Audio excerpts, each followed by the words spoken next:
आप अपने बारे में जैसा महसूस करते हैं उसे बदल डालें।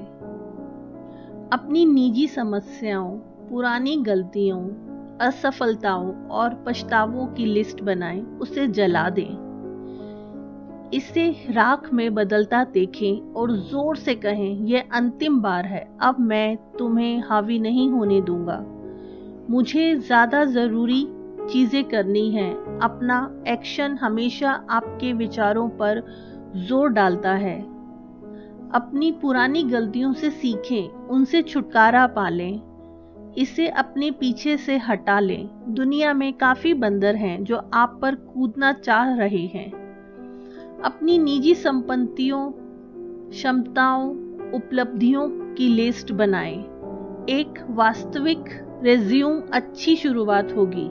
इसे दिन में 3 बार रोज 3 हफ्ता तक पढ़ें। उसे रोज पढ़ने के बाद तुरंत पढ़ें। आपके एक्शन आपके विचारों को मजबूत करते हैं। अगर आपने कभी खुद को मूल्यवान, योग्य या अतीत में अच्छा महसूस किया है, आप ऐसा फिर महसूस कर सकते हैं। आपने कई सालों तक लोगों को मौका दिया कि वह आपको प्रोग्राम कर सके। अब यह काम आपका है। किसी प्रेरक चीज को रोज पढ़ें या सुनें। सकारात्मक छवि के लिए सकारात्मक उदाहरणों की जरूरत होती है। आपको दूसरे लोगों के अनुभवों की भी जरूरत पड़ती है। उनकी रिसर्च, तकनीक और परिणामों से आप सीखने के कई साल बचा सकते हैं और कई गलतियां करने से बच सकते हैं। आप में जन्मजात स्वचालित लक्ष्य खोजने के तंत्र को जागृत करता है। जब आप सो रहे होते हैं, आपका अवचेतन आपको बाधाएं, मुसीबतें और हार से निकलने में मदद करता है।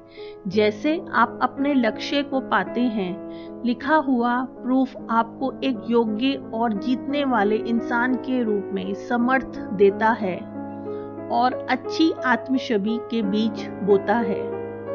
अपने भावनात्मक वातावरण की जिम्मेदारी लें।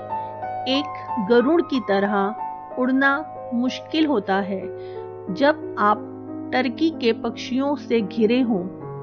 भावनात्मक गुरुत्वाकर्षण का नियम मजबूत होता है। आप उनके जैसे हो जाते हैं जिनकी संगति रखते हैं। यह शुरुआती आत्म छवि बनाने के कदम बहुत साधारण दिखते हैं, लेकिन यह ठोस रिसर्च और परिणामों पर आधारित होते हैं।